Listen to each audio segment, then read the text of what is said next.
Щастието е магията, която всички търсим. А то е вътре в нас. То е наш избор и нагласа. Щастие е да приемеш себе си такъв, какъвто си и да работиш над своята положителна промяна. Щастието е да помогнеш на непознат и да допринесеш за неговата радост. Щастие е да даваш.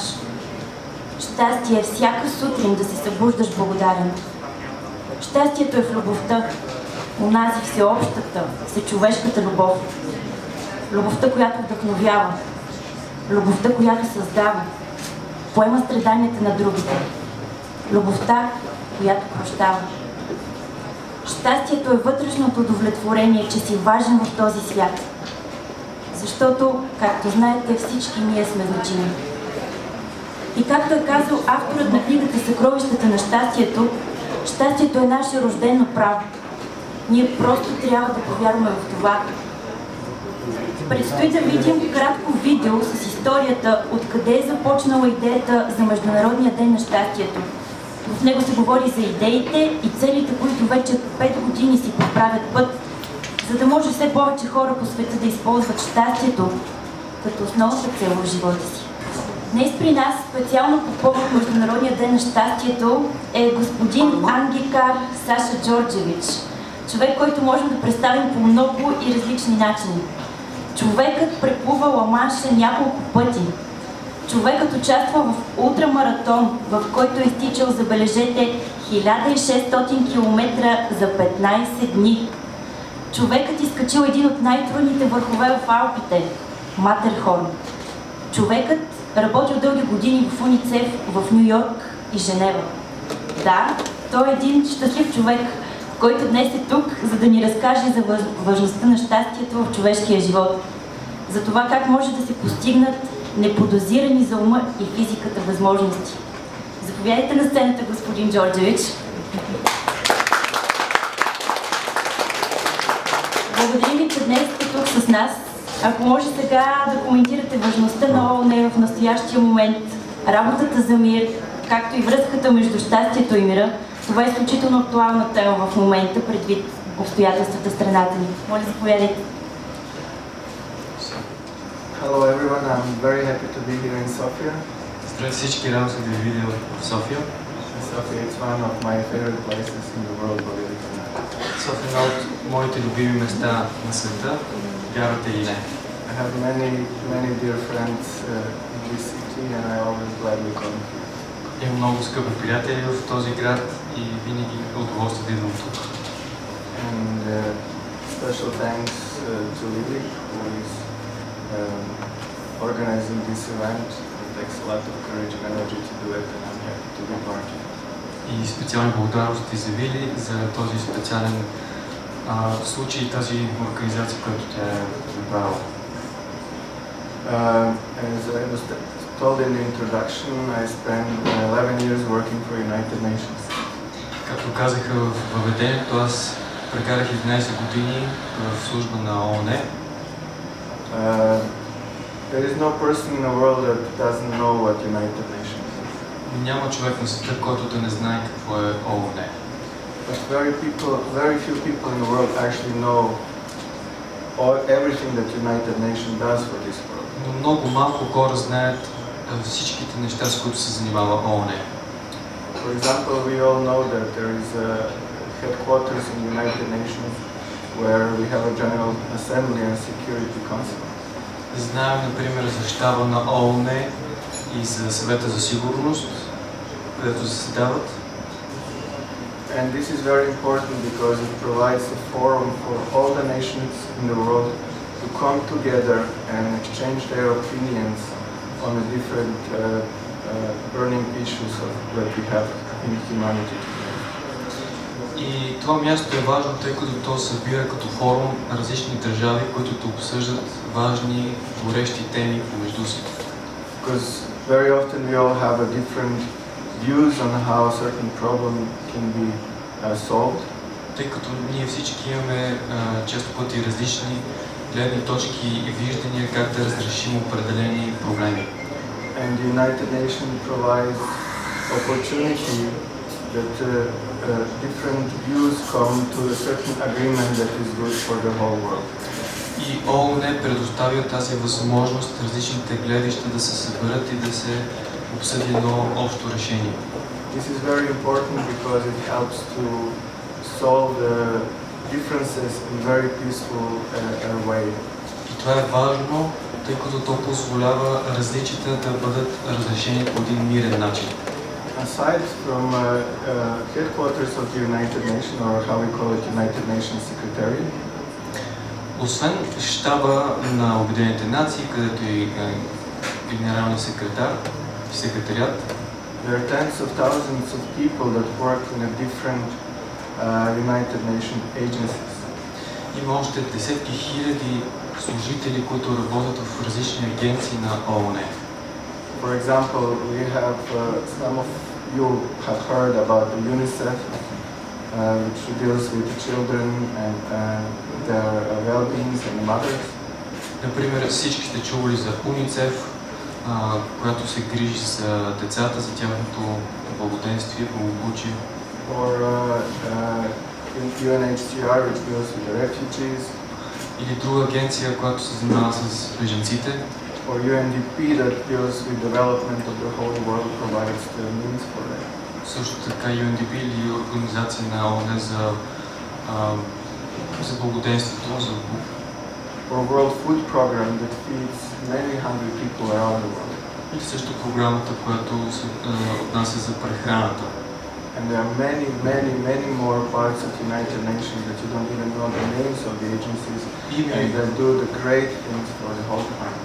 Има и също много други части от ООН, които правят най-различни ценни неща, за които ние не знаем, не познаваме дори имената на агенциите. So, in my personal view, as someone who was working in the United Nations for 11 years, аз, например, съм човек, който работи от 11 години за Обединените нации. This is the most important organization that helps improve the humanity in the right direction. И считам това за най-важната организация, която помага на човечеството да върви в правилната посока. And for me it was a real privilege and satisfaction to work there for such a long time. И за мен беше привилегия и удовлетворение да работя за тази организация за толкова дълго време. Unlike here in Europe, there are many countries in the world that have really great problems. За разлика от Европа има много страни по света, които имат много сериозни проблеми. And starting from just pure drinking water, having place for secure sanitation, having enough food for children that are dying. Проблеми от типа да се осигури вода, храна, подслон, подобни неща. And that brings us a little bit to the issue what the happiness is. И това ни довежда до въпроса какво всъщност е щастието. The view of what the happiness is from the village in Africa or from a chair here in this place in Sofia might be quite different. Например, щастието за някои хора от Африка и, примерно, някой от вас тук е, може би, съвсем различна концепция. When I was preparing for this event, that is very new actually, since only 5 years since it started. Докато се подготвях за това събитие, от преди 5 години, когато започна това събитие, I looked at the press release of the General Secretary of the United Nations, Ban Ki-moon, and I liked it very much. Прегледах един прес-релиз на Бан Ки-мун, главния секретар на ООН преди. So I'm inspired to share his words with you, part of that we just saw in the video. И бих искал да споделя неговите вдъхновяващи думи, част от които чухме в видеото. The happiness for the entire human family is one of the main goals of the United Nations. Щастието за цялото човешко семейство е една от основните цели на Обединените нации. The pursuit of happiness lies at the core of human endeavors. Стремежът към щастието лежи в основата на човешките стремления. Happiness is neither frivolity nor a luxury. Щастието не е лекомислие, нито лукс. It is a deep-seated yearning shared by all members of the human family. Той е дълбоко вкоренен копнеж, споделен от всички членове на човешкото семейство. It should be denied to no one and available to all. То не трябва да бъде недостъпно за никого, трябва да бъде достъпно за всички. The aspiration is implicit in the pledge of the United Nations Charter to promote the peace, justice, human rights, social progress and improved standard of life. Този стремеж е отразен в Хартата на Обединените нации за насърчаване на мира, справедливостта, човешките права, социалния напредък и подобрения стандарт на живот. Let us give thanks for all what makes us happy. Нека благодарим за всичко това, което ни прави щастливи. And let us dedicate our efforts to fulfill our world with happiness. Нека посветим нашите усилия за постигането на мир на света, да изпълним света с мир. And to finish this part of the program, just one very perhaps interesting information about happiness. И да завършим тази част, ще кажа нещо интересно за щастието. As we said, the happiness means different things for different people. Както казах, щастието означава различни неща за различните хора. And for us in Europe, perhaps it would be one of the important things, how well financially we are. Например, за нас, хората от Европа, може би най-важното да бъдем финансово осигурени, да се чувстваме добре финансово. But there is a scale that they use in United Nations to rate the happiness in the world. Има една скала в Обединените нации, чрез която се изчислява щастието. And for a few years in a row, the happiest people in the world are voted to be people from Bhutan. Например, беше установено, че най-щастливите хора са всъщност хората от Бутан. So keep this information in mind, knowing that this is one of the poorest countries in the world with the happiest people. Имайте това предвид, тъй като това са най-щастливите хора на Земята, но същевременно една от най-бедните нации. Now we will have a short video that is going to present the event that happened in the United Nations when the book Happiness by the author Xu Qingmoi was presented on this occasion. Сега ще видим едно кратко видео, на което беше презентирана книгата Съкровището на щастието от Xu Qingmoi в Обединените нации преди 2 години. Преди 5 години е била представена книгата за първи път в Обединените нации. Thank you for this beautiful video. You could see that there are many important people that came to give their support for a book that inspired them greatly. Благодаря за това хубаво видео. Както видяхте, имаше много важни и известни личности, които дойдоха за да подкрепят представянето на книгата. They spoke a little bit about the author of the book, Xu Qingmoi, so I will also say a few words. Те казаха няколко думи за автора на книгата Xu Qingmoi. Xu Qingmoi has devoted his whole life to pursue a dream. Xu Qingmoi посвети целия си живот в преследване на една мечта. A dream of a world full of peace, happiness, and oneness between the people and between the different cultures and nations. Един свят обединен в мир, peace, harmony, and oneness between the people. Хармония и единство между народите и хората. He dynamically pursued this vision through his soulful offerings. Той динамично преследваше тази своя визия с всичко това, което предлагаше. His prayers, meditations, literally arts, athletics and humanitarian service. Чрез молитвите, своето изкуство,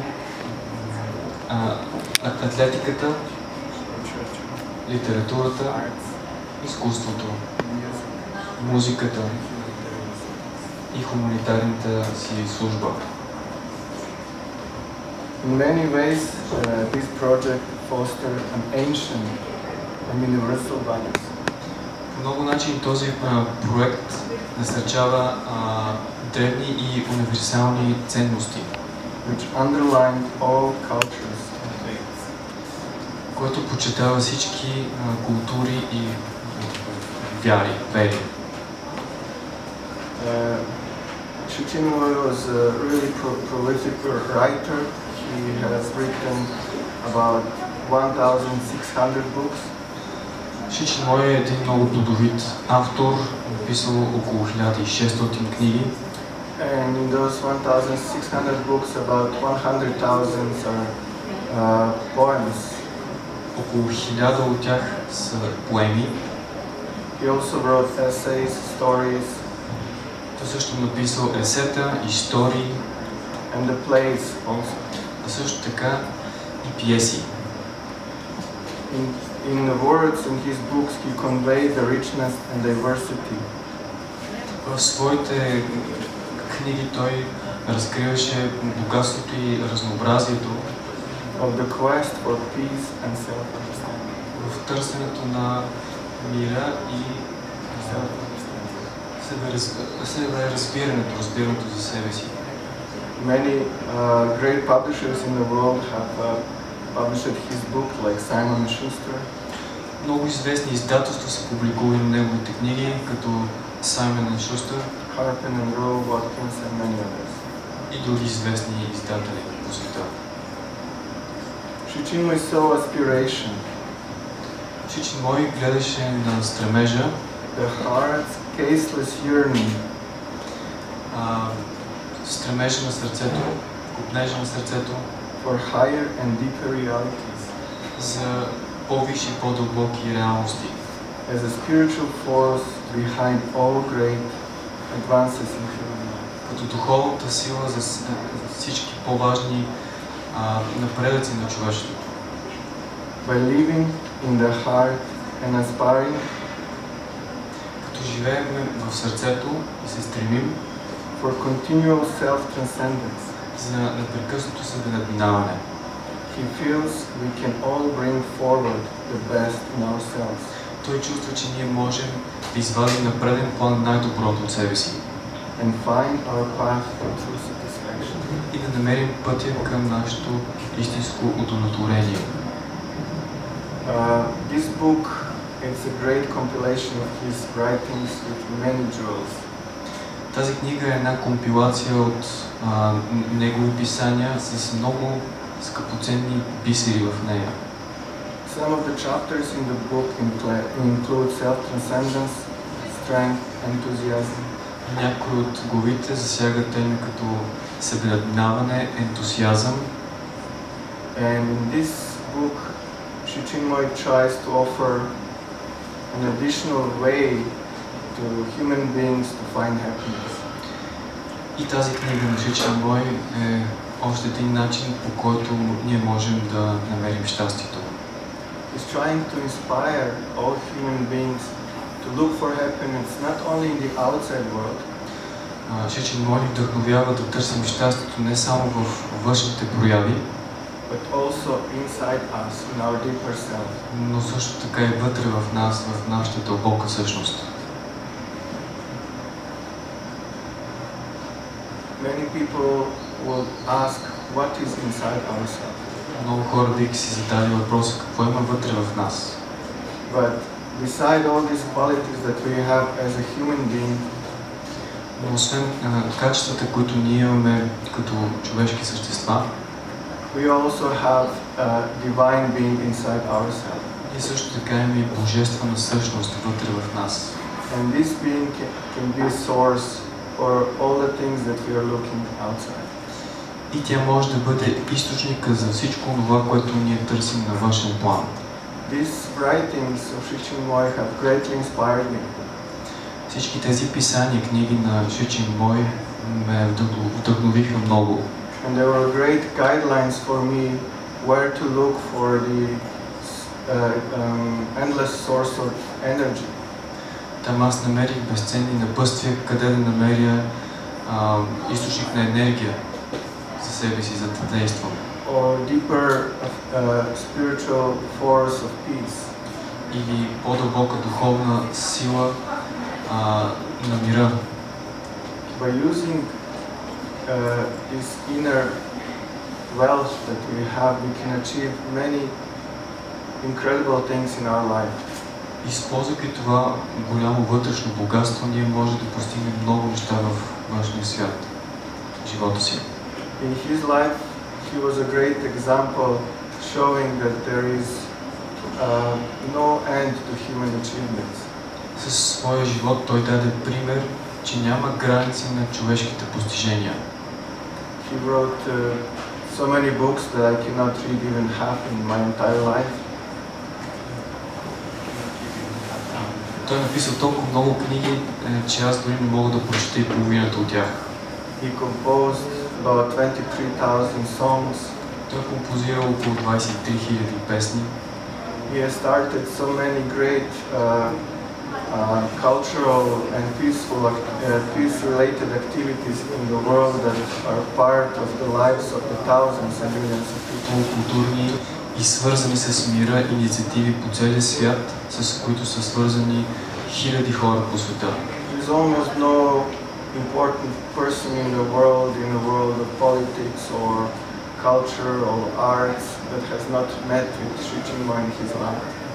Едва ли има много известни личности в политиката и изкуството, културата, които да не са се срещали с Sri Chinmoy. And during these meetings they exchanged their inspiration and agreed on certain activities that can be done to improve humanity's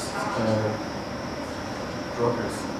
И в тези срещи те са обменили идеи за това как може да вдъхновени идеи как може да подобрим живота на хората. In the world of sports there are unimaginably great achievements that he has done as well. В света на спорта той е постигнал също много големи постижения. And when you add all this in one lifetime, it seems like 10 people have done it. И когато съберете всички тези постижения в един живот, изглежда сякаш 10 човека са го направили. So the words that he offers, inspiring philosophy in this book, is not just the letters that we have to read. Така че думите, разкриващи неговата философия в тази книга,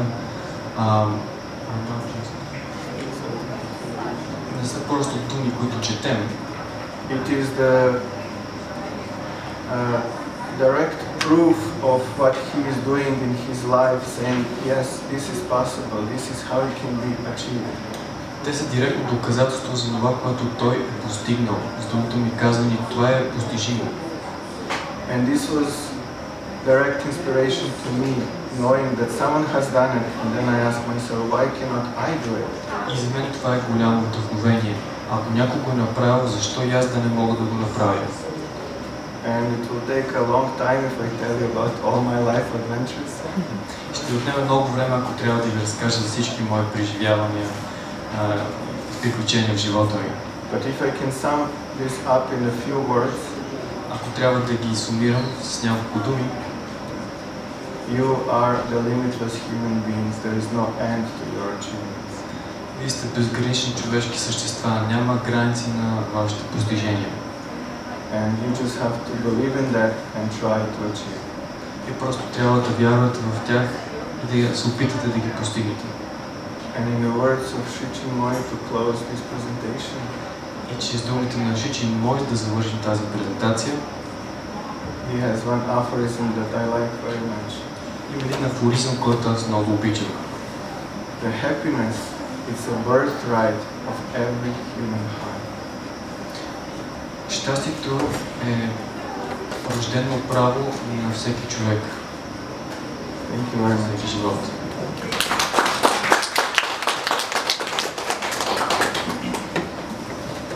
Господин Ангикар, от името на всички организатори и всички присъстващи тук, бихме искали искрено да ви благодарим за това, че точно днес вие бяхте тук с нас. Сигурна съм, че сте докоснали душите и сърцата на всички тук присъстващи. Благодаря ви още веднъж.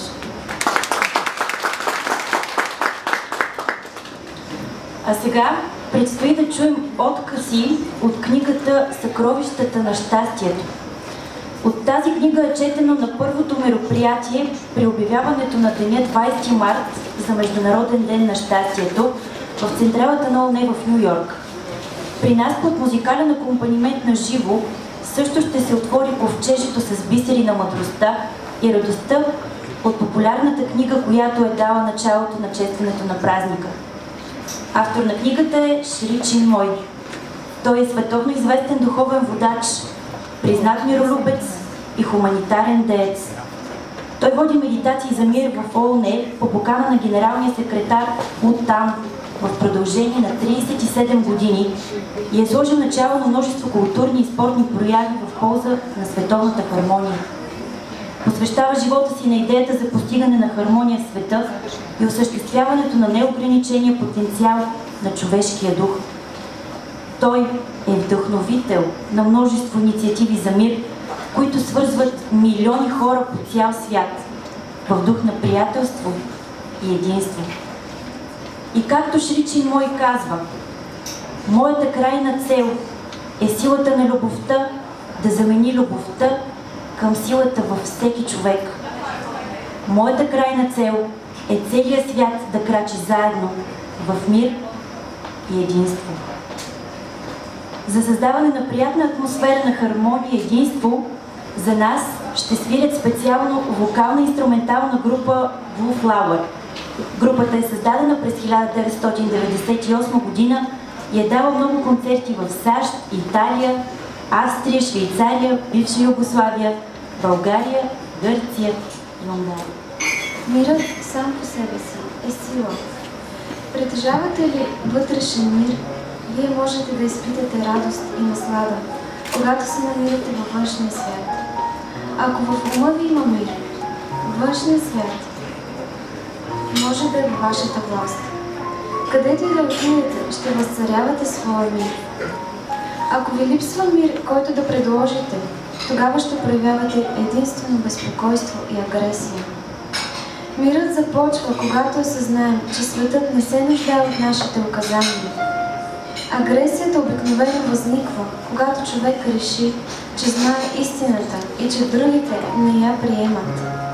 Той иска да поправи света и да го оформи по свой начин. Ако намалим или сведем до минимум самосъмнението си, в ума ни ще настъпи мир. А когато умът е спокоен, агресията е невъзможна. Любовта израства вътре в нас. Човек трябва да обикне първо себе си. Онези, които казват, първо обичай човечеството, после мисли за себе си, грешат. Любовта, спонтанната любов, трябва да израства вътрешно. Не можем да отгледаме любов в супермаркета или в станцията на метрото. Любовта трябва да се отгледа тук, дълбоко в нас. Само когато видим и почувстваме любовта, когато станем любов, ще можем да я предложим на останалото човечество. Когато истинската, най-високата, най-просветлената част от нас излезе наяве, тогава ние наистина обичаме себе си. Обичаме себе си, защото знаем кои сме. Любовта не е някакъв външен подтик или действие. Любовта е живот, а животът сам по себе си е бликащ нектар и наслада.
Да предлагаме радост на другите. Ако вътрешното ни съществуване е изпълнено с радост и наслада, само тогава ние ще имаме желание да горим от желание да помагаме на вътрешния свят. Ако вътре в нас е гола пустиня, ако в нас няма светлина, как ще помагаме на човечеството? Как ще му служим? Ако имаме вътрешна радост, то днес или утре, рано или късно, ние ще можем да изведем напред тази радост и да я предложим на човечеството. Трябва да обичаме човечеството душевно и да му служим безусловно. Как можем да предлагаме радост на другите? За да го правим, първо трябва да се стремим вътрешно. Нужно е да чувстваме, че светът е вътре в нас, не отвън. Нужно е да се опитваме да виждаме света като проекция на собствения си живот. Най-напред трябва да се постараем да сътворим свой собствен свят, според своите изисквания. Когато сме създали нещо вътре в себе си, постигнали сме нещо божествено вътре в себе си. Например, свят на радост и любов, то ще се стреми по-скоро да се разкрие и прояви пред целия свят. Ако наистина сме се здобили с радост, тогава хората около нас с времето ще се вдъхновяват и ще се влияят от радостта ни. Нашето по-голямо аз. Тук на земята ние искаме да се радваме. Но как получаваме радост? Не като се изпъчим пред другите, а като изтъкнем пред тях. Истинска радост получаваме, като сме всеотдайни, а не като печелим или показваме превъзходството си. Когато оставим първо другите да изпитат радост, ние чувстваме, че собствената ни радост е по-пълна и по-съвършена.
Бъдете като дете. Във всичко, което правим, се нуждаем от търпение. В началото, когато едно дете се опитва да се изправи, то пада отново и отново. След като падне няколко пъти, би могло да си каже: не, повече няма да се мъча да стана. Ала вътрешният му подтик да проходи е огромен. Той вижда как баща му, майка му и по-големият му брат ходят и иска също като тях да върви напред. Търпението, което детето проявява несъзнателно, възрастният трябва да прилага съзнателно. За детето търпението е естествено, защото то постоянно е в сърцето. Но тъй като възрастните живеят в ума, те трябва много упорито да се стараят да си върнат тия качества на сърцето. Ние трябва да предадем необузданият ум във властта на сърцето.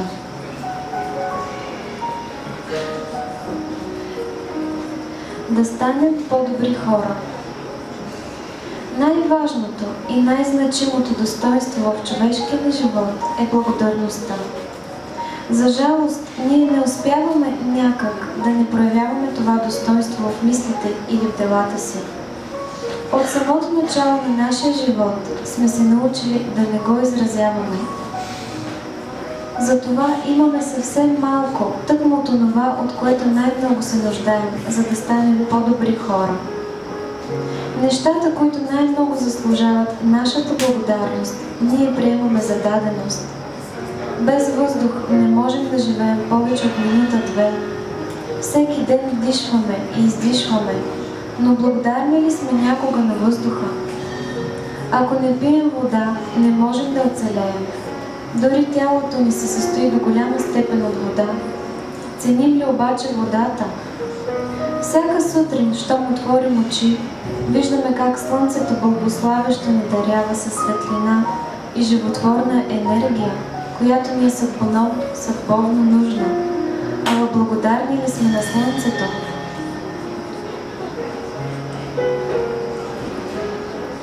Източникът на силата. Истинската сила се крие в най-дълбоката тишина. Ако искате да знаете как да оставате спокойни, докато правите нещо силно, то аз ще ви кажа, че трябва да разберете значението на думата «силно». Силата е знак за равновесие във вътрешното същество, в душата на човека.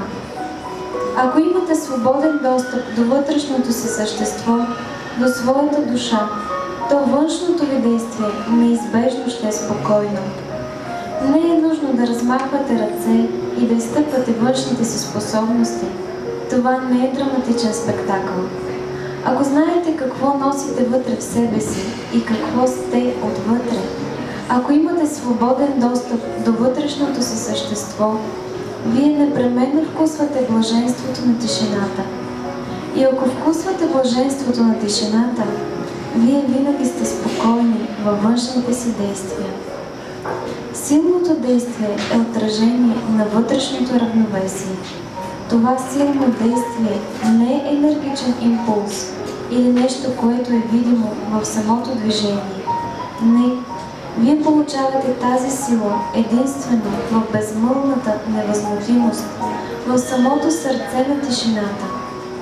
Ако долавяте тази сила и вниквате в нея, навред около вас ще цари покой.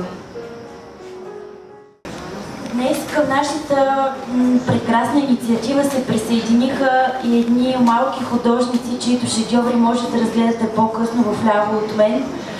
Това са децата от целодневна детска градина Пролет, село Царацово, с директор госпожа Иванка Михова. Всички ние сме били деца. Всички ние с усмивка на лицето и щастие в сърцето си спомняме за онези истински моменти от детството ни. В книгата «Съкровищата на щастието» авторът Ричи Мой казва: не мислете за себе си като за 25 или 30 годишни. Отново мислете само, че сте на 6 или 7 години. 6-7 годишното дете не сяда, то просто тича насам-натам. Детето не знае какво е умора. За него има само ентусиазъм и стремителност. Затова си представяйте ентусиазма на едно малко дете и се отъждествявайте с източника на неговия ентусиазъм. А сега предстои да видим кратко видео, в което щастието се разглежда като фактор в човешкия живот.